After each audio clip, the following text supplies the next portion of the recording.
taking a look at my presentation for the last time this morning, and I sent it to my wife, who works at NAI Earl Firm in downtown, and she wrote me back with her own presentation. Wow. And I thought I'd start with that since it is kind of funny. Basically, she gets frustrated with staples because apparently she has to pull stuff apart, and so she hates staples. So she said, staples are evil. They're evil because they cause damage to people and to paper. They require staplers, and they're wasteful, And then she said the answer is paper clips. They're reusable, they don't require staplers, and they don't hurt people. So I thought that was pretty funny. So anyway, now to the real thing. What I wanted to talk about today is something that actually Jamie and I worked on, and just so I don't lose track of time, which is very likely, is developing an effective calling campaign. Yes. We started with a couple of campaigns, and the way it works with Don, who's our direct boss, I guess you would say, he isn't here all the time, and so we have a lot of control over how our campaigns go and what they do, and he also encourages us to see what we can do to improve them. So this is something we came up with when he asked us to evaluate everything we'd done up until a certain point. So this is basically the points that we came up with a little bit fleshed out. Oh, and one last thing. These are just ideas. Obviously, I'm not an expert. These are things that I have found and come up with in the almost 6 months I've been here. So I'm sure if you guys have had other things that you've come up with or realized or seen, think about those, because I'd like to know what they are at the end. First, I think it's important to educate yourself about two things. First, about your product. Know what you're selling. You need to know about it. You need to be able to answer people's questions. And I think most importantly, you need to believe in it. It needs to be something that you think is actually a good product and that there actually are people that would want it. That's huge, so learning about your product. And in the process, like I said, finding out who wants it. Because that's very important if you actually want to make a sale or whatever the case may be.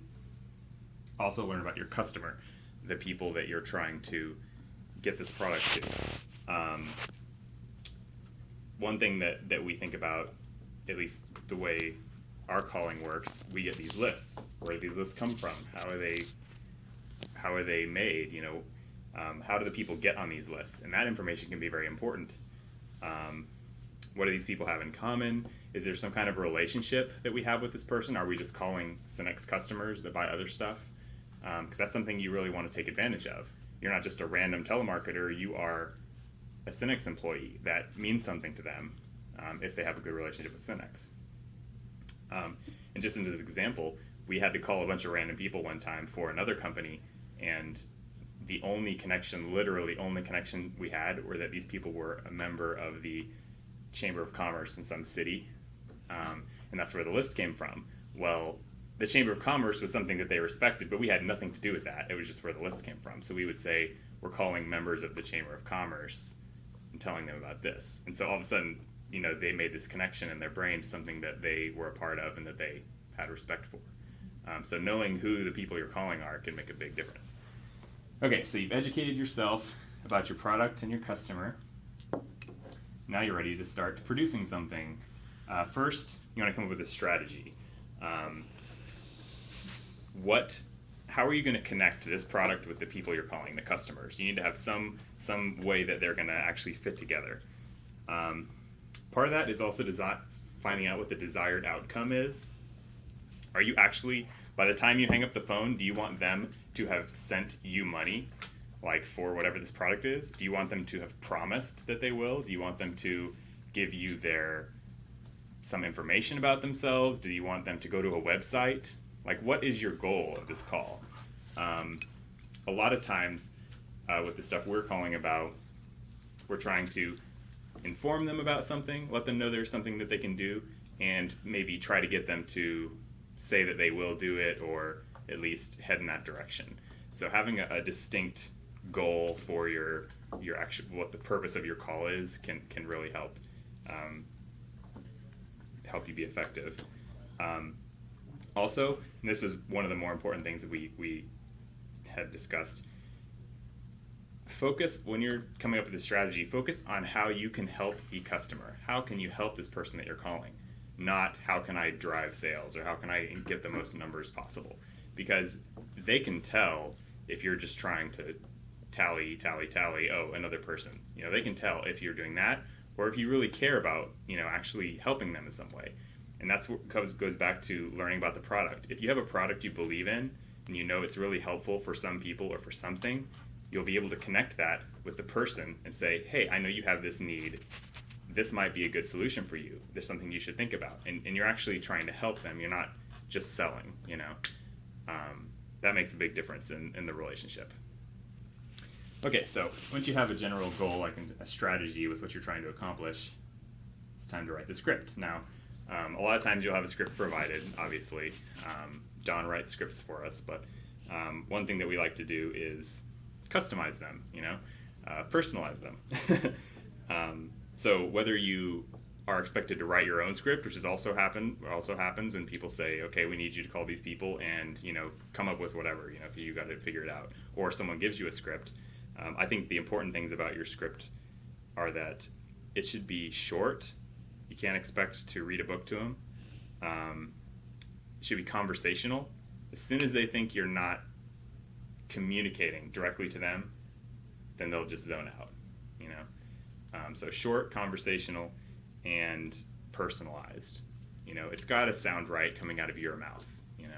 Some things might even, I just make a distinction between your spoken vocabulary and your written vocabulary. Like when I write things down, I make them sound all fancy and whatnot. But when I say them, it just doesn't sound the same. It doesn't sound like I'm actually talking. There are certain words that you never say in conversational English, but you see written down a lot. And those really stand out. I mean, it's hard to distinguish the difference.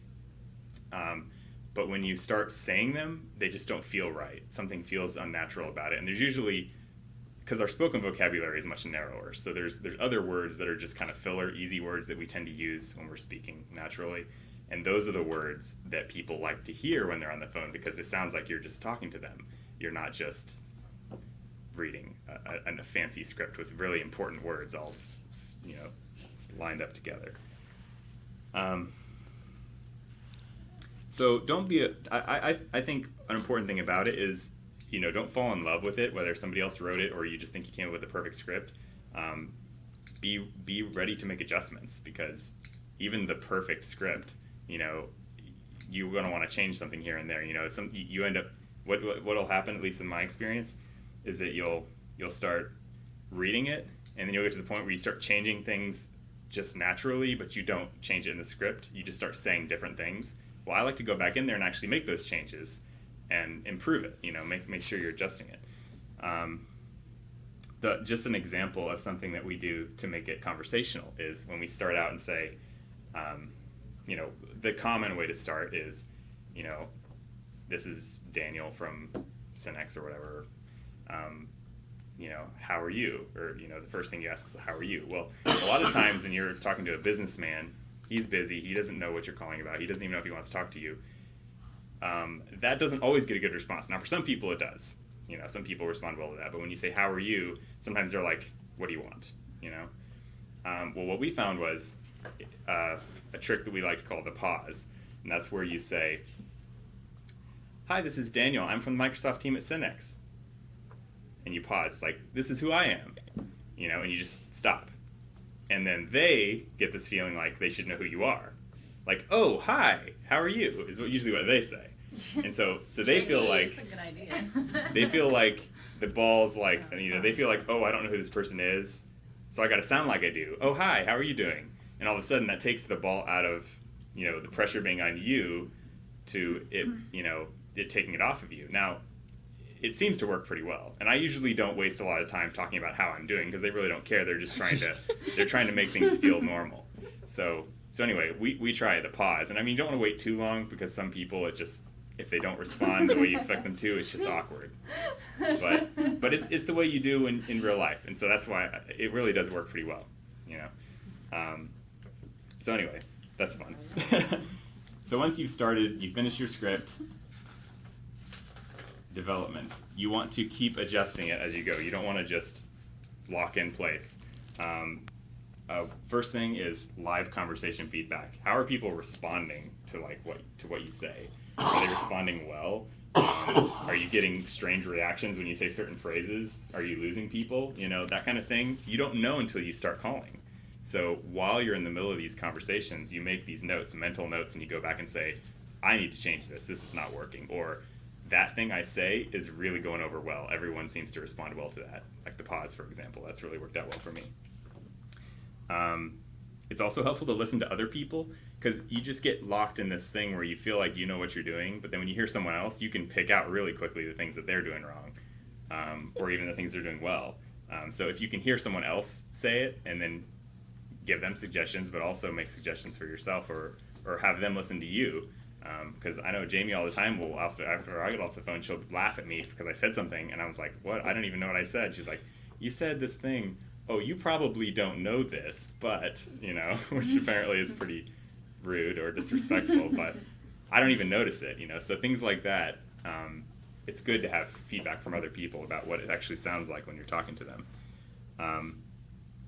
But not only do you want to work on your script and your conversations, but the results themselves. You can have great conversations and not get any results, which is the temptation for telemarketers in general, but also salespeople who are just trying to pass the time. You know, having a bunch of really good conversations in a row where people are really happy and nice to you, it feels good and it gets you through the day, but you know, that doesn't mean they're going to buy anything, or that doesn't mean they're actually going to get what you want them to do. So actually look at your results and say, is this actually working? You know, not am I having fun or are these calls comfortable, but am I getting results?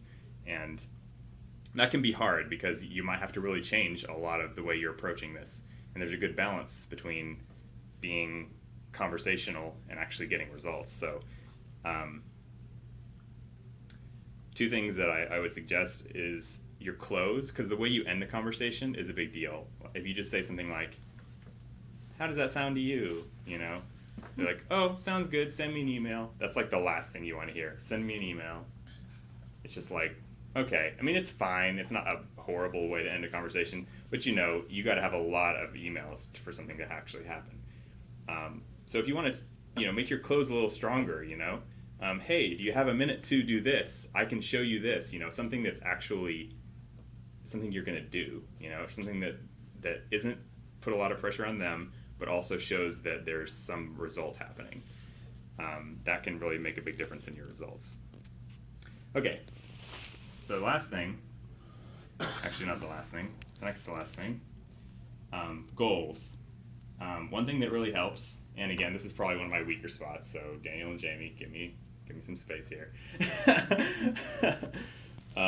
But one thing that we all have to worry about is, you know, calls per day, calls per week, whatever. And that can be frustrating. It can also, you know, be difficult. But one thing that I found has helped me is setting personal goals. It's one thing when your boss says, that was not a great week, can you try to do better next week? And you're like, yeah, I guess so. But to actually set a goal for yourself that is hourly even, or a daily, like I like having a daily goal and then breaking it up into hours and say, yeah, I want to make, so for us, I mean, again, all campaigns are different amounts of calls and type of conversations, but for us, I generally shoot for like 50 calls a day for what I'm doing. And I'll say, you know, that comes out to, with various things that happen during the day, I shoot for 10 calls an hour, which obviously it doesn't always get there, because to get 50 it would be more, but I mean, it would be less than that, but to have that goal and to shoot for it, it keeps you kind of on track, and it makes you excited about what you're getting done, not just I have this huge list and you're looking at it and you're like, how am I ever going to call these people? And but when you say, hey, in the next 10 minutes, do you think I can get 3 of these? Sure, that's no problem, you know? So like breaking it down into smaller chunks and making it personal, not just my boss says I have to call 500 people, you know, but to actually say, okay, I'm going to call these people in this time, it can really help. And it can also be very exciting to reach those mini goals, and it can make it more fun and less daunting. Also, I think one thing I found is you got to be careful though. If you set your personal goal too high or too low, it'll have the exact opposite effect. If you set your personal goal really high and you're like, I'm going to do this, I'm going to do this, you try so hard and then you fail, it just makes you want to feel like quitting. It's like, I'm never going to reach my goal. There's no point, you know, and it just have this reverse effect where you just want to quit. And then when you set your goal too low, it's the opposite. You're like, oh, I got plenty of time. You know, I can make all these calls in the last 30 minutes of the day. You know, it's like, it's so easy. And then you end up not even doing that because you were so distracted and lazy. So you really have to be realistic and say, what do I usually do? Maybe push myself a little harder, but don't be too aggressive because you're gonna shoot yourself in the foot. And then something that we found out as we go along, corporate goals help too, because it's one thing to just say, I'm going to try to call so many people or I'm going to reach so many people. But when you find out that your boss is trying to get to this goal, like he's trying to get $20,000 in business in this thing for so long, well, that doesn't affect us directly. But when we find out last month we only did 18,000, it's like that kind of makes you think, hey, I could do a little bit more. Maybe I could actually reach that. But knowing the goals of the people above you sometimes can really help you have a reason to want to go for it. And even more so, it can make you want to work together with other people that are near you and say, hey, let's do this. And I don't really like competition, but I like cooperative.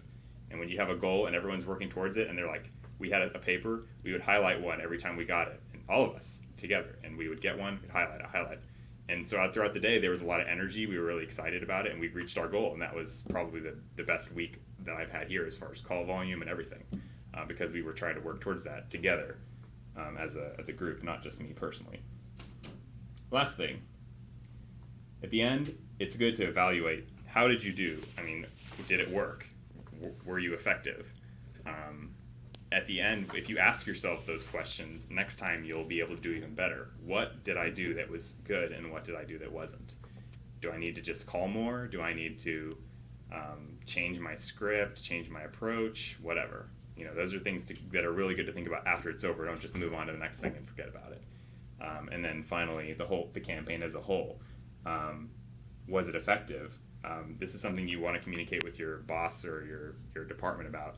You know, whatever they were expecting you to do, was it getting the results they wanted? You know, sometimes they think of an idea or, you know, something that they want, and they give you this campaign, but it doesn't really get what they wanted. They don't get the results they wanted, and sometimes you, being the person that's actually talking to them, end up revealing ideas or coming up with some kind of improvements that you can suggest that they just wouldn't even know about. So it's a good thing to have that conversation.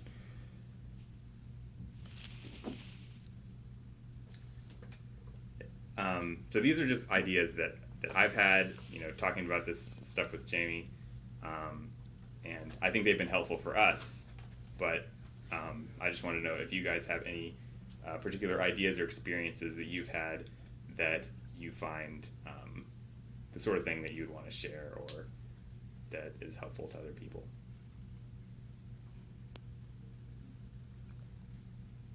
I think you covered everything I've ever heard and seen before. Well, I haven't been here nearly as long, so I'm sure there are little things out there, but You did do a good job, though. Any other ideas, things that you guys do? I know you mentioned last week the saying their name thing. Yeah. That's big. I don't do that much. I should, but I hear when other people do it, I really notice it about when they use my name. They kind of open up a little more when you use their name as to open up the conversation. It's like, this person cares about me, not just... Goes back to making it personal. Yeah.